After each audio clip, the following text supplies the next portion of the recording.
নারায়ণগঞ্জ শহরের প্রাণকেন্দ্র চাষারায় অবস্থিত শহীদ জিয়া হল মিলনায়তনটি পরিত্যক্ত অবস্থায় ধ্বংসের দ্বারপ্রান্তে।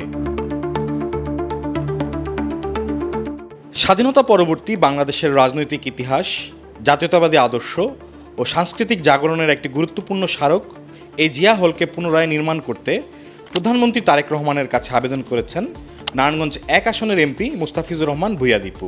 তিনি একই সঙ্গে বিএনপির কেন্দ্রীয় নির্বাহী কমিটির সদস্য ও নারায়ণগঞ্জ জেলা কমিটির প্রথম যুগ্ম আহ্বায়ক। প্রধানমন্ত্রীর কাছে আবেদনের পরেই বিষয়টি নিয়ে গুরুত্ব বেড়ে যায়। 25 এপ্রিল জিয়া হল প্রাঙ্গণে পাট পণ্যজাত মেলায় এসে বস্ত্র ও পাট প্রতিমন্ত্রী মোহাম্মদ শরীফুল আলম বিষয়টি তুলে ধরে বলেন, ইতোমধ্যে নারায়ণগঞ্জ 1 আসনের এমপি দীপু ভূঁইয়া এই জিয়া হল পুনর্নির্মাণের জন্য ডিও লেটার দিয়েছেন। স্থানীয় এমপি আবুল কালাম ভাইকেও বলবো, আপনিও একটি ডিও লেটার দেন। আমরা আশা করি দ্রুত এ ব্যাপারে সিদ্ধান্ত নেওয়া হবে। আমাদের নেতা, আমাদের আদর্শ শহীদ রাষ্ট্রপতি জিয়া রহমানের নাম এখানে লিপিবদ্ধ আছে।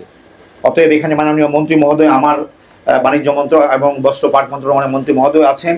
আমি ইতিমধ্যেই গত পরশুদিন সংসদে নারায়ণগঞ্জ 1-এর সংসদ সদস্য দীপু ভূঁইয়া সাহেব আমার সাথে কথা বলেছেন।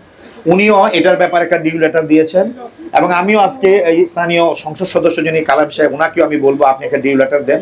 আমরা নিজেরা কথা বলেছি মাননীয় প্রধানমন্ত্রীর সাথে। এইটাকে আমি যেহেতু এখানে আসবো, আমি জানি জিয়া হলে এই প্রোগ্রামটা হবে, এই প্রশ্নটা আসবে, সেই কারণে ইতিমধ্যে আমি কথা বলে এসেছি। আমি আমার মন্ত্রী মহোদয় সহ আমরা সহযোগিতা করবো। এটাকে আধুনিক একটা শীতাতপ নিয়ন্ত্রিত অত্যাধুনিক একটা হল রুম যাতে করা হয়, এই ব্যাপারে আমাদের সহযোগিতা থাকবে ইনশাআল্লাহ। বিএনপির একাধিক নেতা জানান, জিয়া হল নারায়ণগঞ্জ শহরের চাষারাতে হলেও হলের জীর্ণদশা দেখে বিষয়টি গুরুত্ব অনুধাবন করেই প্রধানমন্ত্রীকে সরাসরি চিঠি দিয়েছেন রূপগঞ্জের এমপি এবং বিষয়টি বেশ গুরুত্ব সহকারেই দেখা হচ্ছে। আশা করা যাচ্ছে দ্রুত সংশ্লিষ্ট মন্ত্রণালয় এ ব্যাপারে সিদ্ধান্ত নেবেন। দীপু ভূঁইয়া বলেন, জিয়া হল নারায়ণগঞ্জ জেলার মধ্যে একমাত্র স্থাপনা যেটি বিএনপির প্রতিষ্ঠাতা সাবেক রাষ্ট্রপতি জিয়া রহমানের স্মৃতি বহন করছে। সুতরাং দ্রুত সময়ের মধ্যে এ হলের সংস্কার প্রয়োজন অনুধাবন করেই আমি সরাসরি প্রধানমন্ত্রীর কাছে আবেদন করেছি।